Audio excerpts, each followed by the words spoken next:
Hola, bienvenidos a un nuevo Mates con Historia. Espero que estén muy bien. Muchas gracias por su presencia. Un placer estar nuevamente con ustedes. Retomamos la historia de la Iglesia Católica y nos metemos en un tema para mí muy importante, que es el de los jesuitas, ¿no? La orden de los jesuitas, o Compañía de Jesús, como también se la conoce y técnicamente hablando sería lo correcto, la Compañía de Jesús, fundada por San Ignacio de Loyola.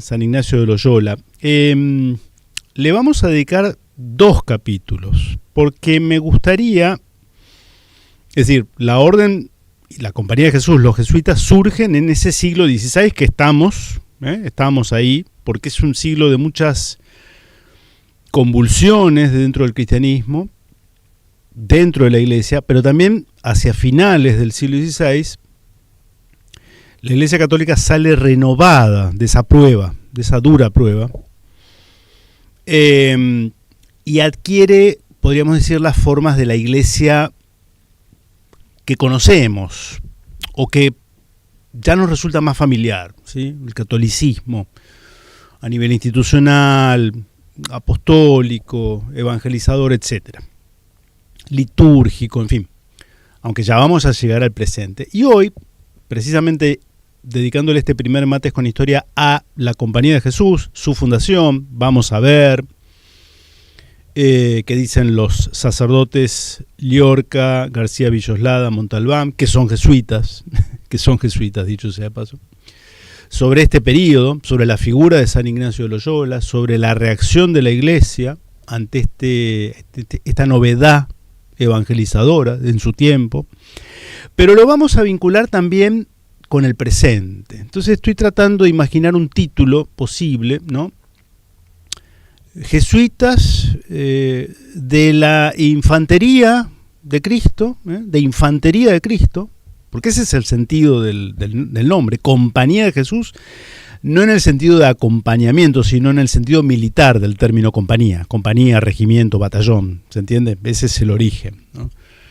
A la actual crisis. Entonces, ¿cómo puede ser? Es decir, tomamos a la Compañía de Jesús, a los jesuitas, como una pequeña iglesia en sí misma. Es decir, con su auge, su espíritu misionero, su gran labor educativa y evangelizadora, y la actualidad, que nos habla de una crisis. Utilizo la palabra crisis, dicho sea de paso, remitiéndome a un trabajo que también vamos a leer hoy y en el próximo Mates con Historia, que pertenece a un jesuita, que es el padre Julio Fernández Techera. Julio Fernández Techera escribió hace pocos años, un par de años, un documento que se conoce como Ad Usum Nostrorum, para uso interno, podría traducirse, que era un trabajo destinado a los miembros de la Compañía de Jesús, pero terminó difundiéndose y tuvo gran repercusión. Es un trabajo extenso, hoy vamos a leer parte, un poquito. No lo escribe cualquier jesuita. El padre Julio Fernández Techera es uruguayo, tiene ya casi 40 años de jesuita, hace un diagnóstico muy, muy llamativo de la actualidad de la orden. Y él habla de crisis, ¿no?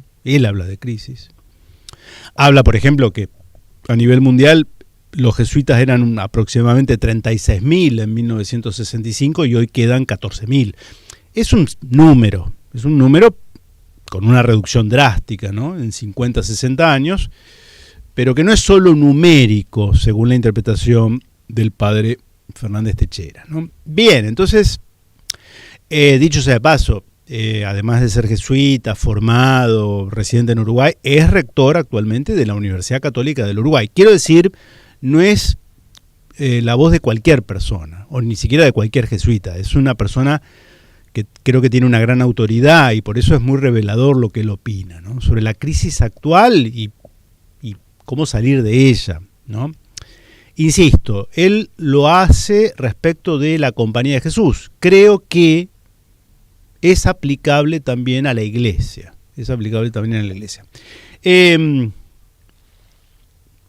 La imagen de fondo corresponde a una película que tiene algunos años ya. La dirigió Martin Scorsese. Se llama Silencio.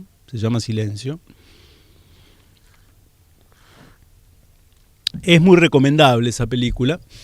Dirigida por Scorsese, protagonizada por Liam Neeson y protagonizada también por actores que luego saltaron a la fama, ¿no?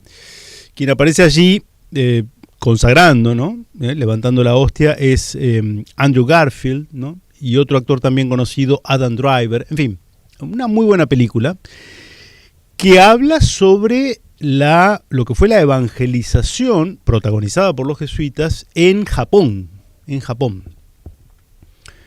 Sometida a durísimas pruebas, describe también muy bien lo que era la realidad de ese Japón del siglo XVI, siglo XVII, ¿no? Allí tienen ustedes esa hermosa imagen de él siendo sacerdote, celebrando la misa. Estaba prohibido el cristianismo, o sea, lo que estaban haciendo allí era algo clandestino, y la dura prueba que significó para los católicos japoneses su conversión al cristianismo, específicamente al catolicismo. Y hay un tema de fondo que está presente en toda la película, que me parece que nos interpela a los católicos de hoy, que tiene que ver con la apostasía, ¿no? Es decir, ¿hasta cuándo estaríamos dispuestos a sufrir con tal de no renegar de la fe? ¿No? De no renegar de la fe. Todos los bautizados, católicos, sacerdotes, simples bautizados. Es un tema muy recomendable de la película. Por supuesto que hubo otra película vinculada a los jesuitas, que es la película La Misión, de 1986, ya la hemos recomendado en otras ocasiones.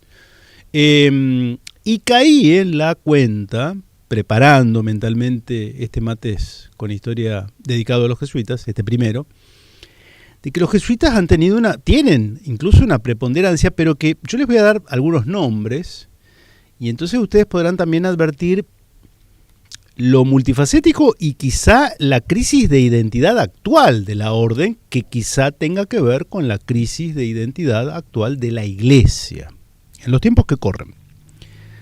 Porque jesuitas son los autores que venimos citando y que acabo de mencionar, que tienen su fenomenal obra Historia de la Iglesia Católica en 4 tomos. Seguimos con el tercer tomo, ¿no? García Villoslada, Liorca, Montalbán, sacerdotes jesuitas españoles que escribieron esta obra en la década del 50. Y ustedes también tienen a personajes como el Papa Francisco. Papa Francisco, el primer jesuita en llegar a ser papa de la iglesia. Tienen al padre Alfredo Sáenz, un jesuita argentino, a quien también hemos citado, sobre todo los primeros mates con historia dedicados a la historia de la iglesia. Su fenomenal obra La nave y las tempestades, en varios tomos, ¿no? Jean-Yves Calvé, un jesuita francés, ya fallecido, era de venir anualmente a Buenos Aires, sobre todo. Tuvo mucha preponderancia Calvé, el padre Calvé, en la década del 60, 70, venía mucho a Buenos Aires. Yo tuve la posibilidad de escucharlo a él en 1989, siendo yo un mocoso, acá en Rosario, ¿no? Un hombre dedicado al servicio diplomático de la Santa Sede, una de esas muñecas de las que se valió el papado de Juan Pablo II en ese año tan emblemático, ¿no? 1989, 1990, la caída del muro de Berlín, el bloque soviético, etc. Jean-Yves Calvé.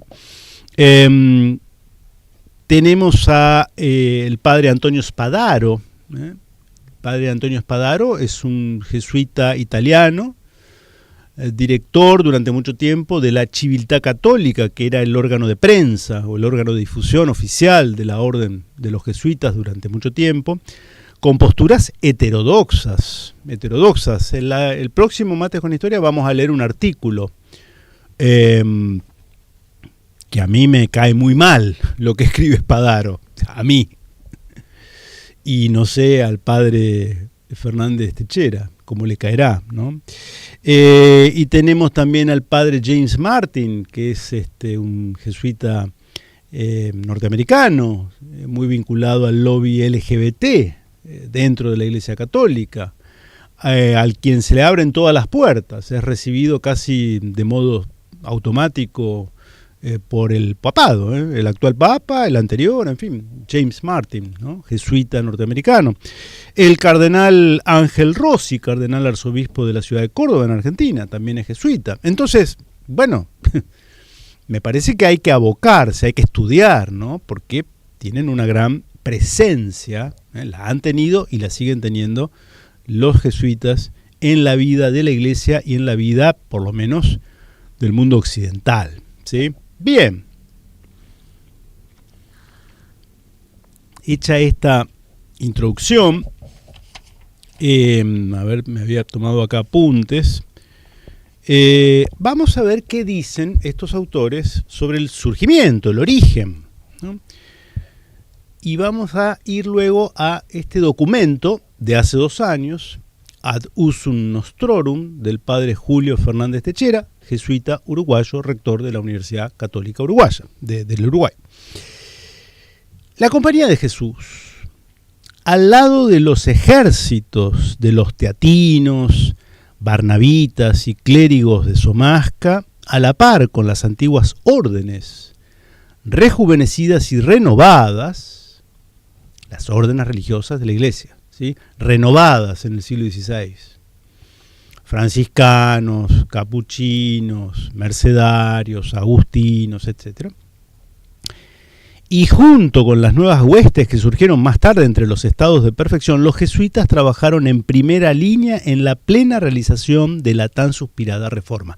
La reforma católica, mal llamada contrarreforma, la hemos analizado en detalle en 2 videos subidos el año pasado, a fines del año pasado, sobre el Concilio de Trento. El Concilio de Trento. Los primeros años de San Ignacio de Loyola, su fiesta es el 31 de julio, el día de San Ignacio de Loyola. La Compañía de Jesús es la obra por antonomasia de San Ignacio de Loyola, el cual nació en 1491 en la Casa Solariega de Loyola, provincia de Guipúzcoa, en España, del País Vasco, España. Bueno, por supuesto que hacen casi una biografía, hoy no nos podemos detener en esos detalles, ¿no? Vamos a lo que por ahí me parece lo más importante. La vida de San Ignacio antes de abrazar la fe. Va a haber un hecho fortuito, providencial si quieren, que va a hacer que su vida tenga un giro de 180 grados, ¿no? Porque es un militar. San Ignacio de Loyola es un militar. A este primer periodo pertenece aquella vida cortesana, relativamente ligera, de que se ha escrito mucho durante los últimos decenios. Por ejemplo, sus asiduas lecturas de libros de caballería, sus ansias de gloria y vida mundana y algunas aventuras licenciosas que no lo presentan sino como corrompido moralmente, al menos como víctima de los ardores de su fogosa juventud. La vida pasada de San Ignacio de Loyola, luego santo de la Iglesia Católica, ¿no? Fundador de los jesuitas, ¿no? Era mujeriego, en fin. En fin. Este primer estadio de su vida termina el año 1517, justo cuando Lutero clava sus tesis en la iglesia de Wittenberg, agrego yo, ¿no? Cuando Ignacio se hallaba en su plena juventud, contando 26 años. Hallábase como gentilhombre de su pariente el duque de Nájera, a la sazón virrey de Navarra, cuando tuvo lugar la desesperada defensa de la fortaleza de Pamplona, de resultas de la cual fue herido en la pierna por las tropas francesas el 20 de mayo de 1521. Una herida, o sea, asedio militar, Ignacio militar, al servicio del rey de España, y sufre una herida importante, va a ser sometido a muchas cirugías. Imaginémonos lo precario o lo rudimentario de las cirugías en esa época. En fin, eso lo va a llevar claro, para un muchacho de 26 años verse postrado de un día para el otro, esto supone un cambio drástico, ¿no? Los resultados de esta providencial herida fueron para él trascendentales. En los largos ratos de reflexión a que se vio sometido por la enfermedad y convalecencia, se dejaba llevar locamente a la manera de los galanes de los libros de caballería, de sus sueños por la dama de sus amores, que algunos suponen sería una infanta a la que había conocido en los años de vida en la corte, tal vez doña Catalina, hermana de Carlos V. O sea, estos datos nos hablan también de un hombre joven, de arrojo, de coraje, pero además muy bien situado en la sociedad de su época, ¿sí? Pero al mismo tiempo la gracia divina inició la obra de su transformación interior. Vencido el periodo de gravedad, para entretener las largas horas de la convalecencia pidió aquellos libros de caballería con cuyos pensamientos tanto se entretenía, pero a falta de ellos, o por ardid de su piadosa cuñada doña Magdalena, leyó el Flos Sanctorum, o Vida de los Santos, y la Vida de Cristo, de Ludolfo de Sajonia. Se dedicó a la lectura de libros espirituales. Este antiguo guerrero, enamorado de las leyendas de caballería, propio de la época, por otro lado, de golpe cae en la lectura de libros de inspiración religiosa, de libros espirituales, católicos, en la España de esa época, ¿no? No es un dato menor.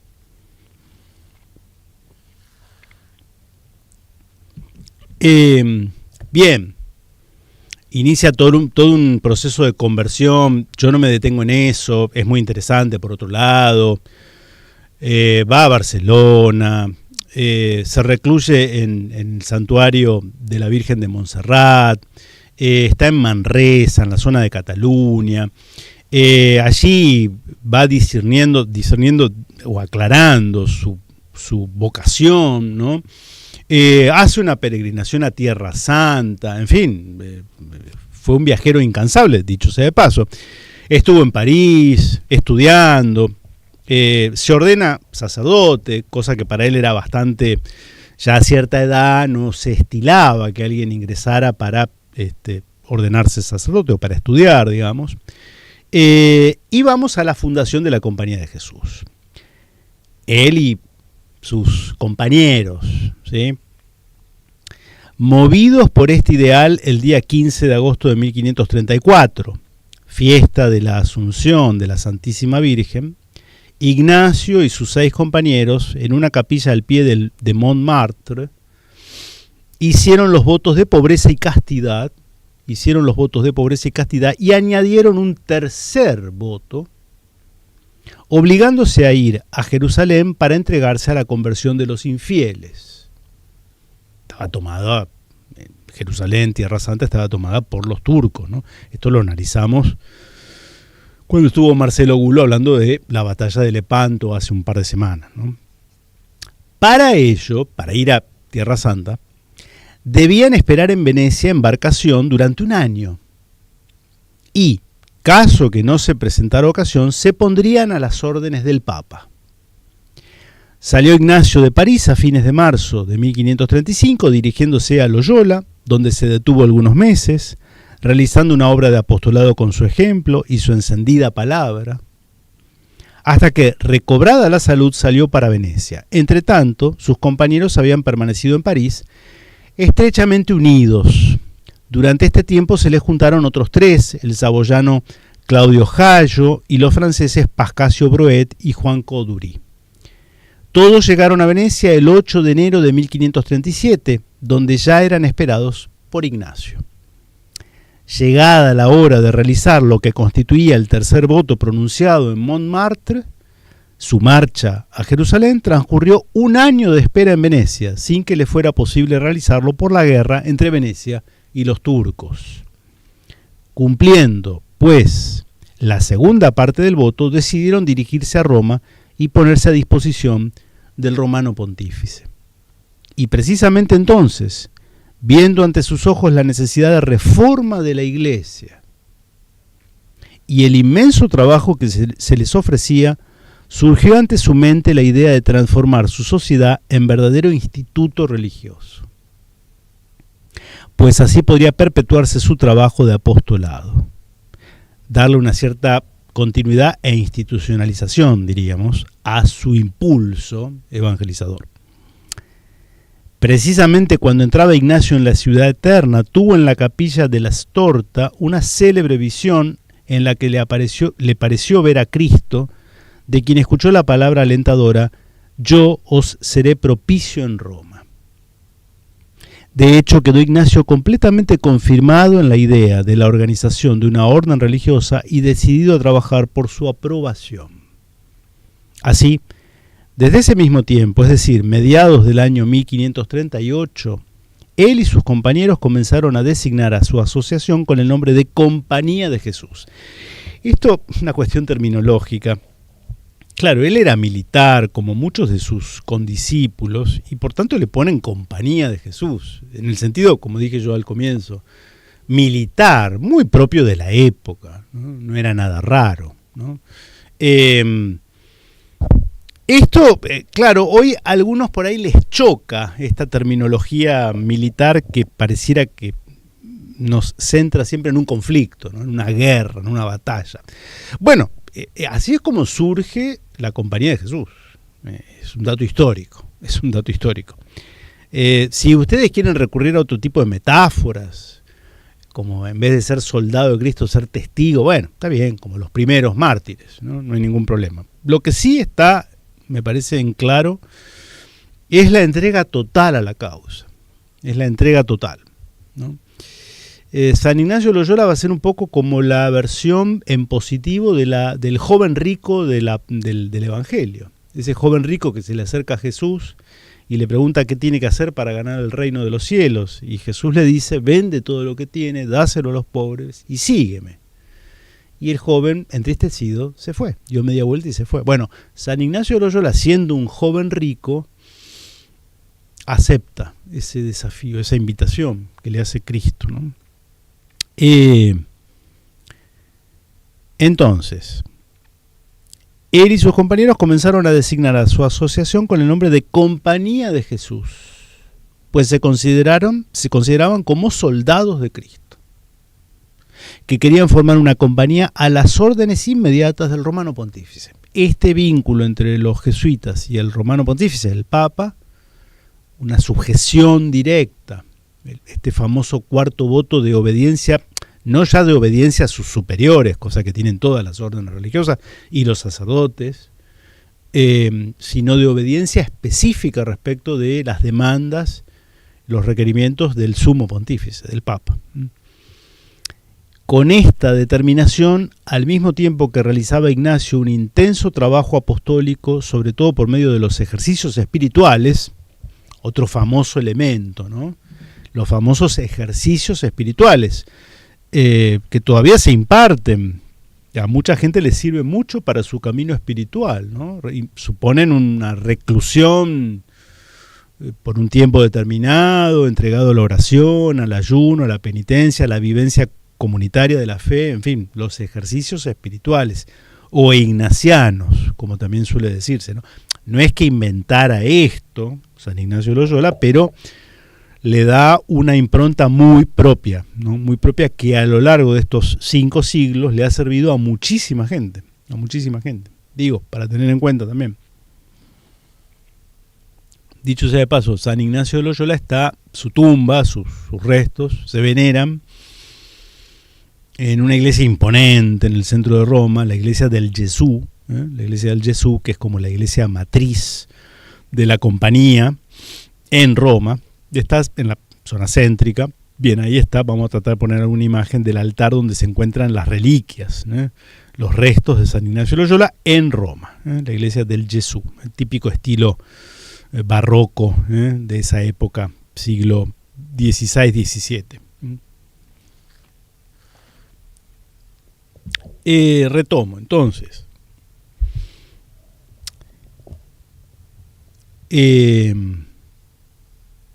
se dedicó de lleno a preparar el terreno para la aprobación de la nueva compañía. Con la ayuda del cardenal Contarini fue presentada la primera fórmula del instituto.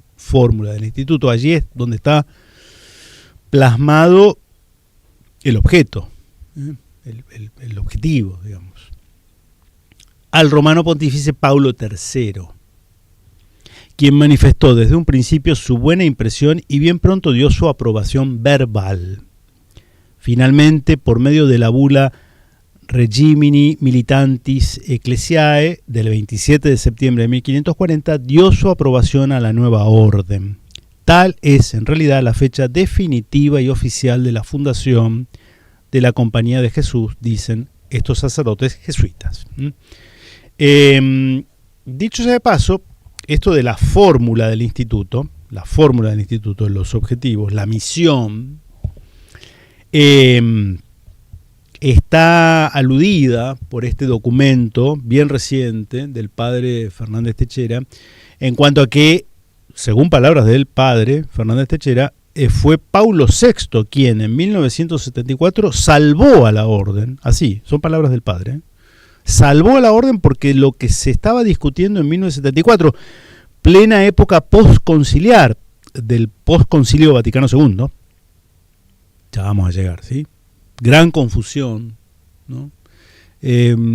Situación anárquica, puertas adentro de la iglesia, confusión de algunos conceptos, entusiasmo por un lado, pero improvisación por otro. Lo que dice el padre Fernández Techera es que se estaba por cambiar la fórmula y fue Paulo VI y los sucesores de Paulo VI en el pontificado los que dijeron no modifiquen la fórmula del instituto. Era una suerte de ayornamiento mal entendido. Lo dice un jesuita.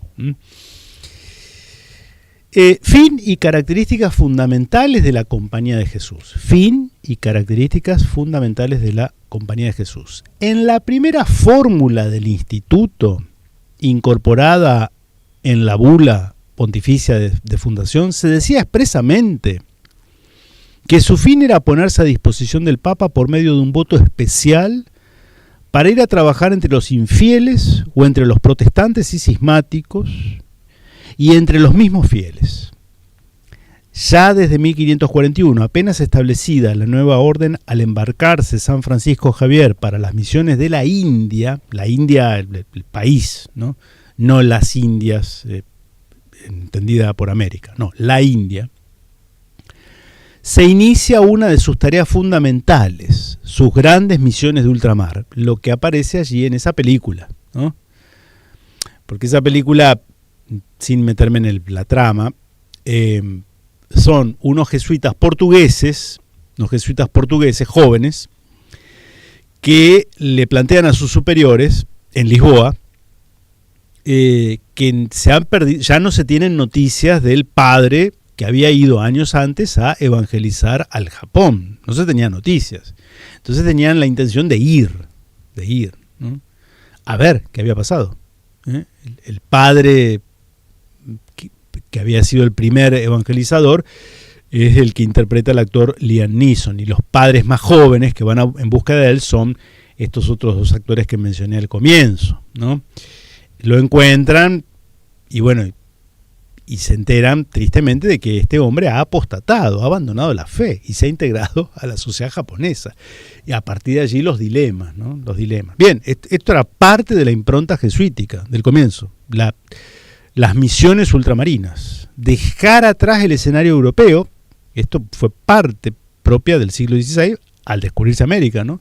Y al optimizarse las rutas marítimas, porque no solo es América, ¿no? Con toda la presencia jesuítica que va a haber en América, las misiones guaraníticas, por ejemplo, que también la hemos analizado, sino en otras partes remotas, ¿no? Para lo que era la Europa de entonces, ¿no? Esparcidos poco después, sus miembros en los principales puntos de Europa trabajan intensamente a las órdenes del Papa.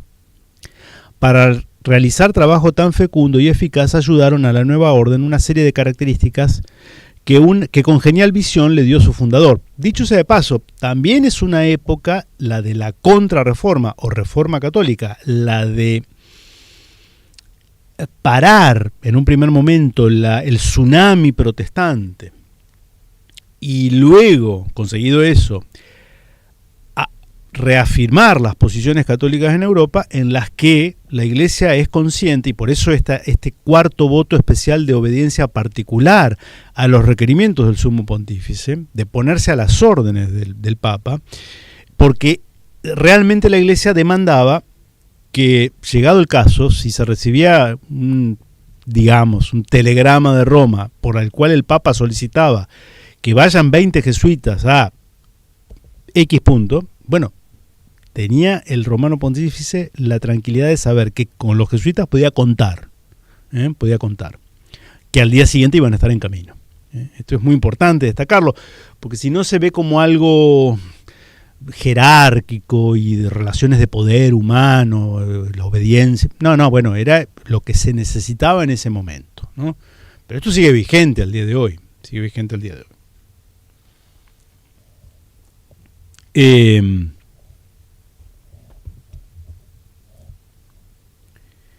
Bien. En cuanto a la forma de vida, escogió la genial visión de su fundador.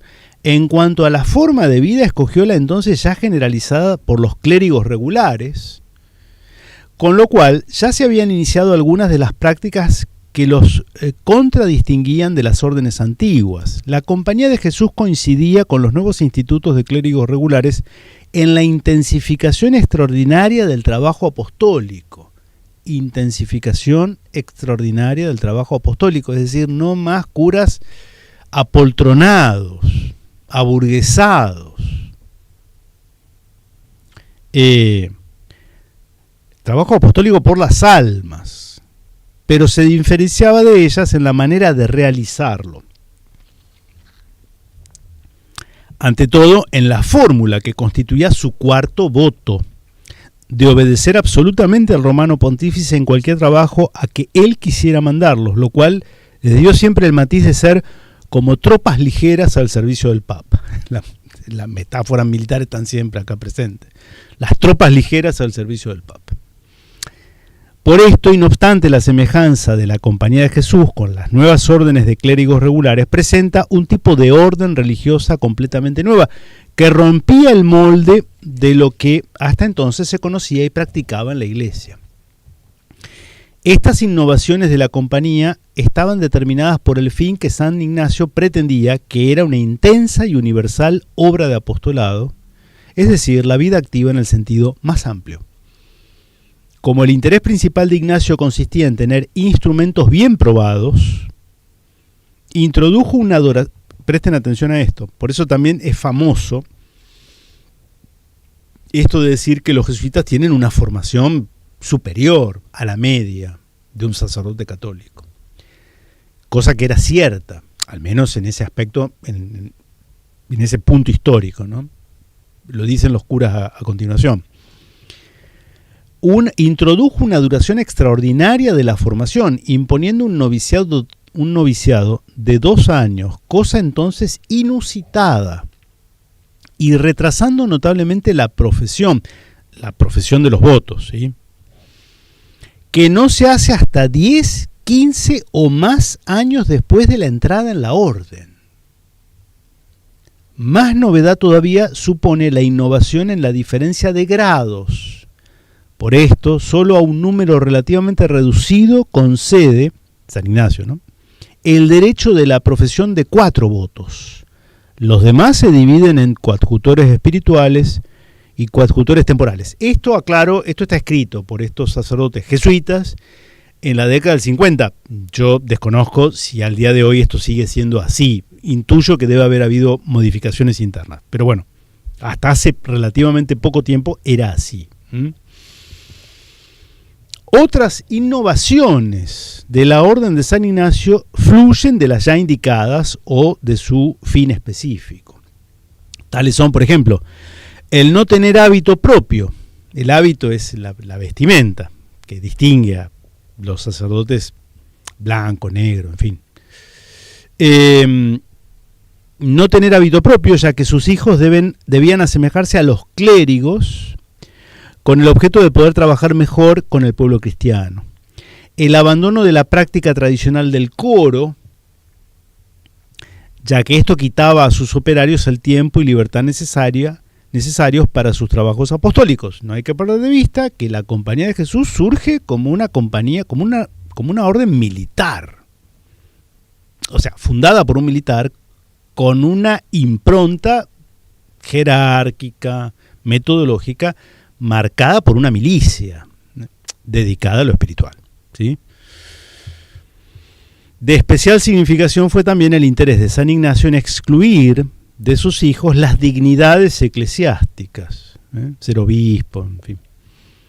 Para lo cual obliga a sus profesos de 4 votos a que hagan uno especial de no admitir tales dignidades si no interviene una orden expresa del romano pontífice. Por eso es raro que un jesuita llegara a ser papa. Hubo un solo caso, el de Francisco, ¿no? Hasta ahora. Acción y expansión de la compañía. En la actividad desarrollada desde un principio por la Compañía de Jesús influyó de una manera decisiva la personalidad extraordinaria de Ignacio. Poseía un conocimiento tan profundo de los hombres y había adquirido tal experiencia de las cosas espirituales que subyugaba y fascinaba con su superioridad a los que se ponían en contacto suyo.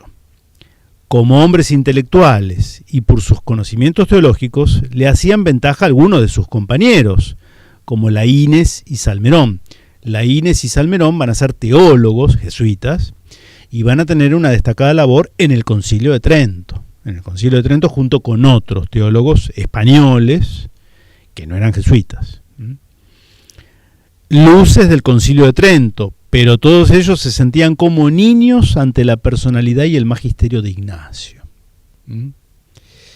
Bueno, voy abreviando como siempre para no irme demasiado y vamos a ver lo que dice sobre un tema importante el jesuita actual, el padre Fernández Techera. La expansión de la orden de Ignacio fue extraordinaria. Rápidamente fueron acudiendo a sus filas hombres eminentes, a medida que ella se iba acreditando en la iglesia, lo cual a su vez le abrió las puertas de diversos territorios. Ya en 1551 existían 3 provincias, Portugal, España y la India. Aparte la provincia italiana, que gobernaba directamente el general. El general, el superior de la orden, que creo que le dicen los jesuitas el prepósito general, el general, el padre superior. Pero desde 1551 el aumento se hace más rápido, creciendo de un modo especial el número de los colegios. Al morir Ignacio en el año 1556, la orden comprendía ya 12 provincias. 12 provincias.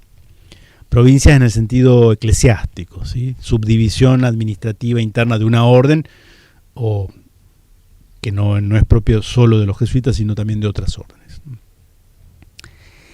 Y acá un tema importante, porque una de las acusaciones de los innovadores, los luteranos, los calvinistas, contra la Iglesia Católica era que la Iglesia cerraba las puertas a la investigación científica, a la libertad de pensamiento, de investigación. Es decir, la idea que subyace como prejuicio y que es falsa, de que la Iglesia se opone al avance científico, ¿no? O se oponía. Dicen lo siguiente, y San Ignacio esto le da una vuelta, ¿no? Toma el guante como diciendo, ¿ah, sí?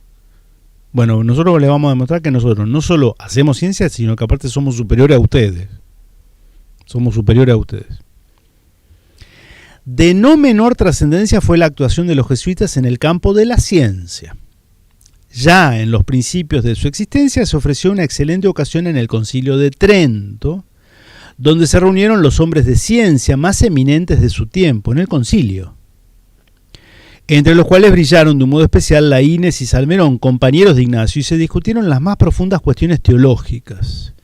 Aparte de esto, comenzaron a distinguirse con sus explicaciones de la Sagrada Escritura y sus célebres lecciones sacras, que los acreditaron de excelentes exégetas. Pero lo que más acreditó a los jesuitas de hombres de ciencia fue el intenso cultivo de los estudios que aparece entre ellos desde un principio, y la fundación de colegios, universidades y toda clase de centros de cultura, donde tanto se distinguieron un gran número de jesuitas. Modelo e ideal de los colegios de la Compañía de Jesús fue el Colegio Romano, organizado en 1551, pero que recibió su forma definitiva en 1553 al establecerse en él las facultades superiores. Dicho sea de paso, me estaba acordando mientras leía esto, el creador de la famosa teoría del Big Bang, es un sacerdote jesuita, o sea, sobre el origen del universo. Es un sacerdote jesuita belga, de fines del siglo XIX y comienzo del siglo XX. Demetre, creo que era el apellido. Joseph, no recuerdo bien el nombre de pila. Era contertulio de Albert Einstein, ¿no? Un jesuita belga de comienzo del siglo XX. Hacía ciencia, además de ser un cura, ¿no? Bien, en fin, esto para abonar un poquito lo que veníamos comentando. Bien, y para no alargarnos demasiado, insisto, vamos a dedicarle 2 mates con historia a la cuestión de las cositas. Vamos a lo que dice el padre Fernández Techera en este documento al cual pueden acceder. Es un poco largo, y por supuesto que tiene muchas partes vinculadas a la cuestión interna de la Orden de los Jesuitas, que por ahí no es de interés para cualquiera, pero vale la pena su lectura porque pone el dedo en la llaga sobre varias cuestiones presentes hoy en la realidad de la Iglesia, a modo de crisis, que al mismo tiempo presenta una gran oportunidad, pero que requiere seriedad, honestidad intelectual y verdadera fe e impulso misionero, si no es puro palabrerío, ¿no? Insisto, Ad usum nostrorum, el título es en latín, pero el documento está en castellano. La cuestión de la pobreza, que hay ahí una cuestión, es una palabra muy invocada, pero con cierto cinismo, cierta hipocresía, cierta inercia verbal, ¿no? Y me parece que el padre acá dice algunas cosas, algunas verdades, ¿no? Es la opinión de él, ¿no? No es palabra santa, pero me parece que hay que tenerlo en cuenta y poner las cartas sobre la mesa en estos temas. Dice lo siguiente: el voto de pobreza en la vida religiosa en general y en la compañía ha sido considerado un elemento esencial. En la generación fundadora de la orden fue un tema tratado, discutido y muy rezado. No deja de ser significativo que lo poco que se conserva del diario espiritual de San Ignacio tenga como temática principal el discernimiento sobre el régimen de pobreza de la compañía. En el siglo XVI, la falta de pobreza y la corrupción vinculada con ella era una de las causas principales de la crisis de la Iglesia, del nacimiento de la Reforma Protestante y de la decadencia de muchas órdenes religiosas. Por ese motivo, la misión de la orden se expresó como un predicare in paupertate, predicar en la pobreza. La pobreza religiosa fue considerada fundamental para nuestro apostolado y a eso se debe la insistencia de San Ignacio en la gratuidad de nuestros ministerios, la negativa a los estipendios, rentas y viáticos para los profesos. Hasta los colegios de la orden eran gratuitos antes de la supresión de 1773, la supresión de la orden. La orden va a ser expulsada de varios territorios de reinos católicos, en España y América, 1767. Le dedicamos un mate con historia a la expulsión de los jesuitas. Y luego va a ser suprimida por la Iglesia. Va a ser suprimida, 1773. Luego va a ser restablecida, en 1814, agregó yo. Todavía en el siglo XIX, cuando se abrían colegios en América, se discutía si se podía cobrar matrícula o no, aunque la falta de rentas y propiedades productivas volvió necesario recibir un pago por el servicio educativo para poder subsistir. Y acá refiere el padre a una a una declaración en una nota complementaria reciente en la que se puso lo siguiente. Esta cuestión de alguna confusión. En este mundo nuestro en que tantos mueren de hambre, nadie puede apropiarse con ligereza del título de pobre. Cabe quizá lamentar que el lenguaje no disponga de un vocablo más adecuado para designar esta característica de la vida religiosa, ya que el término pobreza designa realidades no unívocas. La pobreza religiosa habrá de hacer un serio esfuerzo por reducir a un mínimo el consumismo en vez de dejarse llevar por él. Es absolutamente imposible amar la pobreza y experimentar sus inefables consolaciones sin sentir algunos de sus efectos reales. El tenor de vida de nuestras comunidades no debe superar el de una familia de condición modesta, dice este documento, cuyos miembros en edad laboral forzosamente han de trabajar con diligencia para sustentarla. Y continúa el documento. Viene la reflexión respecto de este contenido del padre Fernández Terech. El texto, que no deja de ser un decreto, es curioso por explicitar la dificultad en usar el término equívoco como pobreza. Al decirlo, parece que quieren señalar que la pobreza religiosa no es la pobreza real o la que estudian los sociólogos. Sin embargo, luego lo vuelven a confundir y desde entonces en esa estamos. Decir que el tenor de vida en nuestras comunidades no debe superar el de una familia de condición modesta hace que se piense que la pobreza religiosa de la compañía debe ser como la situación de una familia pobre o modesta, socioeconómicamente hablando. Quizás esa fuese la intención de los congregados y de quienes votaron este documento en 1994, incorporarlo al derecho de la compañía en las normas complementarias. La realidad es que más del 90% de las comunidades y jesuitas que he conocido en mis 36 años en la orden viven por encima del nivel de una familia modesta o pobre. He conocido muchas comunidades ubicadas en barrios pobres, pero en prácticamente todas ellas el tenor de vida era significativamente superior al resto de la población vecina. Porque incluso en el caso de que la vivienda fuese similar, los otros elementos de vida eran más elevados. Automóviles, servicio de salud, servicio doméstico, vacaciones, vida cultural, estudios, etc. Las pocas experiencias que he conocido que correspondían al nivel socioeconómico de un barrio pobre no han tenido continuidad después de algún año. La realidad es que la mayoría de los jesuitas en los países que he visitado vivimos como la clase media o la clase media alta. En algunos casos, minoritarios, como la clase alta. Si bien a finales de los 60 y comienzos de los 70 se dejaron gran cantidad de edificios, la realidad es que he estado en muchas comunidades construidas o reformadas desde entonces que están lejos de poder ser consideradas modestas. La pobreza religiosa es una virtud, no una condición socioeconómica. El tener todos los bienes en común, el no elegir los ministerios considerando los ingresos, el estar disponibles y dispuestos a un día estar en una posición destacada con un buen salario y al siguiente en una posición humilde en un lugar pobre, es pobreza religiosa. El brindar nuestra vida sin esperar retribución es pobreza religiosa. La austeridad en el vestir y en el estilo de vida es pobreza religiosa. La pobreza es un desafío permanente para un religioso de hoy, más difícil que en el pasado, porque tenemos mucho más medios, porque no hay muchos novicios y escolares a los que mantener, porque nuestros salarios son muchas veces altos y porque el medio en que nos movemos con frecuencia nos lleva al consumismo y la vida cómoda. Trabajar ascéticamente la virtud de la pobreza es lo que nos puede ayudar, pero no los discursos progresistas y setenteros. Tú lo escribes el jesuita, ¿eh?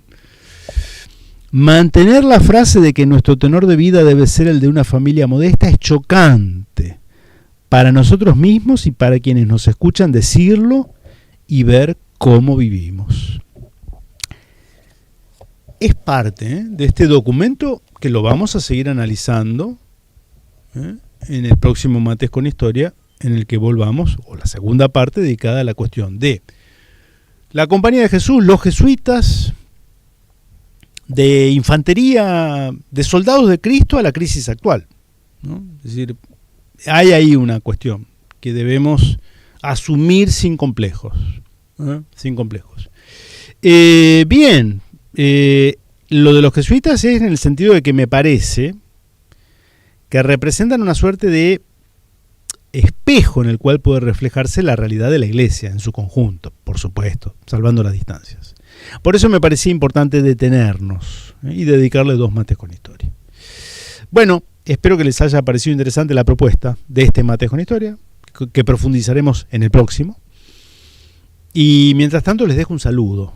Espero que estén muy bien. Y nos vemos la próxima si Dios quiere.